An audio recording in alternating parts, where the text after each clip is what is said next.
سو صبر سو شباب، يعني القصة انفهمت وانعرفت والكل حفظها.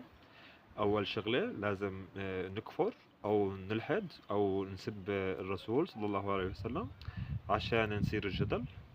وبعدين بس الكل العالم هيك يعني تنفتح القصة والكل العالم تصير تحكي بالقصة، طلع فيديو صغير بيعتذر وخلص وكأنه شيء لم يحدث. وعادي يعني بضل عندي مشاهدات وبضل يعني وبزيد عندي الدفع وخلص، يعني بصير معروف أكتر وصار الريتش عندي عالي وعادي يعني نرجع كأنه شيئا لم يحدث.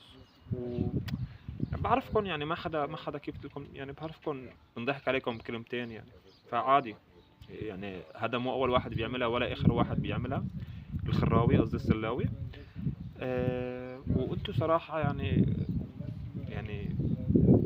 انطبق عليكم كلامهم، يعني لما بيقولوا انه عقلكم صغير رح تسامحوا صراحة يعني.